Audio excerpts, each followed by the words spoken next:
grandement à affronter avec confiance une nouvelle vie et un nouvel environnement. Cela les aide à réussir, dotés de compétences importantes qui vont au-delà des universités. La présence de femmes modèles encourage également la création d'étudiants visionnaires à l'avenir. Comme le mentorat encourage la collaboration plutôt que la compétition, il aide à minimiser la frustration de la part des étudiants émergentes. Le lancement du programme de mentorat en tant qu'une nation signifie beaucoup car il ajoutera au plan national plus vaste pour assurer la parité entre les sexes. Cela nous aidera également à porter notre attention sur les étudiants seniors des universités. En outre, il est important de créer des universités qui transforment le genre. La présidente a apprécié les femmes qui ont réussi à offrir du mentorat aux étudiants. Les plans futurs incluant l'extension à d'autres étudiants a temps appris. L'autorité intergouvernementale pour le développement de l'Afrique de l'Est, IGAD, a déclaré qu'elle soutiendrait la campagne d'application du loi du gouvernement éthiopien, qui est cruciale pour sauvegarder l'unité et l'ordre constitutionnel du pays.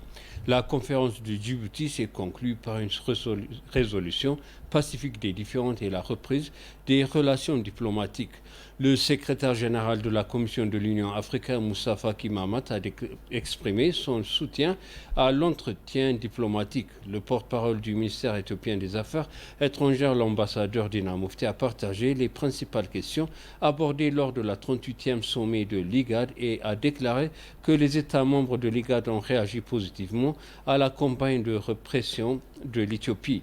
Le 38e sommet extraordinaire de Djibouti s'est conclu par une résolution pacifique des différends et la reprise des relations diplomatiques.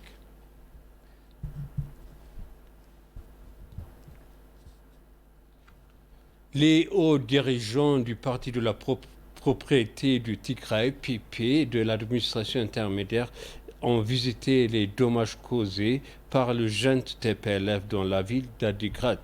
Parmi les membres de la délégation figure le PDG de l'administration intérimaire, le Dr Moulunaga, et haut responsable du PP de Tigray, Dr Abraham Belay. La délégation a été témoin des dommages causés aux propriétés de l'université d'Adigrat et de l'usine pharmaceutique d'Addis par la junte TPLF, en plus des pillages commis par le groupe irresponsable. Une fois l'évaluation de l'étendue des dommages terminée, le gouvernement fédéral trouvera une solution au problème, a-t-il dit.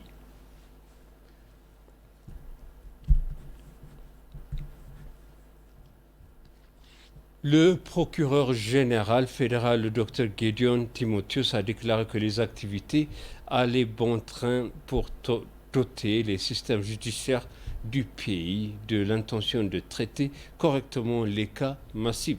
Approché par le programme d'anglais Policy Issue, Gideon a accusé le TPLF de provoquer des conflits continus dans diverses régions du pays. Le procureur général a déclaré que les activités étaient bien engagées pour doter les systèmes judiciaires du pays de l'intention de traiter correctement les cas massifs. Il a déclaré que les conflits persistants en Éthiopie ont eu des effets considérables sur les aspects socio-économiques et politiques du pays. Le 144e scandale a été l'attaque de la junte du TPLF contre la force de défense du commandement nord du pays.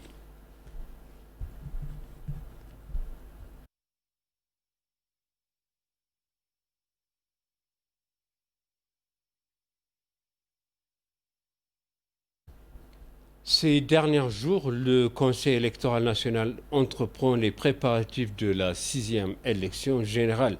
S'adressant à ETV, les représentants des 3 partis politiques en lice ont déclaré que des efforts collectifs sont essentiels pour que la 6e élection générale soit efficace et exemplaire. Voici le reportage de Samuel Cisa.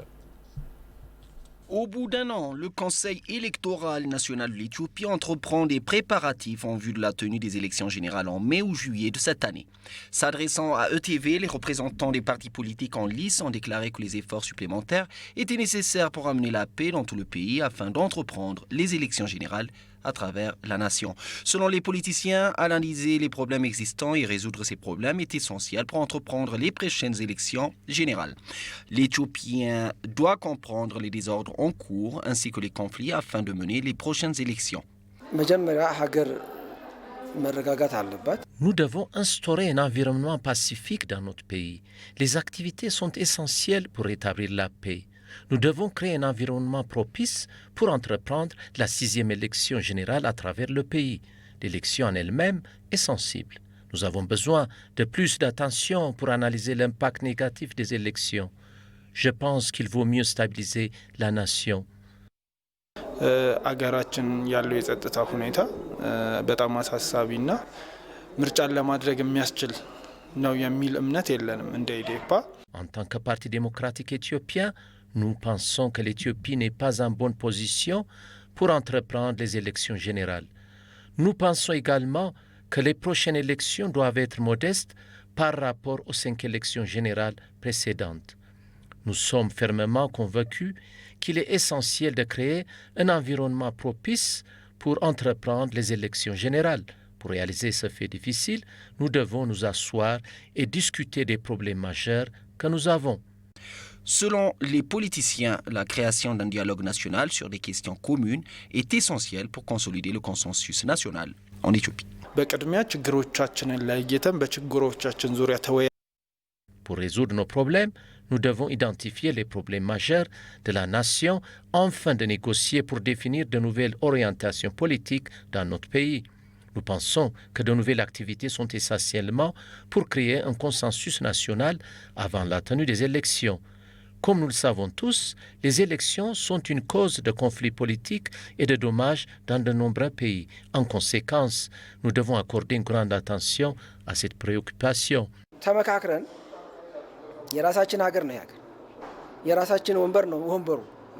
Nous devons discuter de certaines questions dans notre pays. C'est notre pays et nous avons une chaire commune pour administrer le peuple. En conséquence, nous devons régler les choses pour amener un gouvernement responsable dans notre pays en créant un climat politique propice. En situation difficile, nous sommes prêts à participer aux prochaines élections générales. Les informations obtenues du Conseil électoral national d'Éthiopie montrent que des centaines de partis politiques régionaux et nationaux, à travers donc toute la nation, devraient participer aux prochaines élections générales. Et pour conclure le journal, la ville éthiopienne de Harar tente de retrouver son ancienne image et sa renommée. La municipalité de la ville prévoyait de construire un parc touristique similaire au parc Ntoto d'Addis Abeba. Voici le reportage de BTS Souciared. Harar est l'une des anciennes villes d'Éthiopie. Elle a été établie au Xe siècle et la 4e ville sainte de l'islam. Située à 525 km d'Addis Abeba, la ville est entourée du mur de Djegol, construit entre le XIIIe et le XVe siècle. Harar est l'une des destinations touristiques de l'Éthiopie, mais au cours des dernières années, la renommée de la ville s'est estompée. En outre, les progrès de l'urbanisation dans la ville ont stagné. Suite à cela, le gouvernement de la ville met actuellement en œuvre des tâches de développement qui pourraient changer son visage actuel ainsi que restaurer sa bonne réputation et sa renommée, explique le directeur. Outre les projets de verdure et d'embellissement de la ville, en collaboration avec le programme de développement des institutions et des infrastructures urbaines, a construit des routes intérieures, des trottoirs, des ponts et des passerelles qui ont changé le visage de la ville et apporté une certaine importance sociale, selon le directeur. En ce qui concerne les infrastructures, nous pourrions construire des routes en collaboration avec le projet UIIDP, mais comme il n'y avait pas de lumière donc le long des routes, elles sont devenues une zone de crime. Nous avons donc installé des feux de route là-bas et à d'autres endroits où la communauté avait du mal à marcher le soir à cause de la criminalité qui est en train de progresser. En outre, des routes pavées et des ponts ont été construits dans de nombreuses parties de la ville. Cela a apporté une grande valeur sociale. Les ponts, par exemple, relient les vallées en diminuant la distance et le temps de trajet. En fait, les zones où nous avons construit des ponts étaient autrefois des zones de criminalité, d'élimination des déchets, source de maladies. Tout cela est maintenant évité. Les passerelles ont changé le visage de la ville. Ils sont devenus des endroits pour faire des exercices de sport réguliers et prendre des photos de mariage. Le responsable a également indiqué qu'il y avait également un plan pour construire un parc similaire au parc Ntoto pour attirer plus de touristes dans la ville. Afin de faire de la ville une autre destination touristique du pays, nous avons prévu de construire sur le mont Hakim un parc comme le parc d'Ntoto d'Addis Ababa. Ce faisant, nous pourrions attirer plus de touristes et les faire rester pendant des jours prolongés. Nous avons déjà donc commencé les activités pour obtenir la conception du projet. Chers téléspectateurs, ainsi s'achève le journal. Merci de nous avoir suivis. Excellente suite de programme.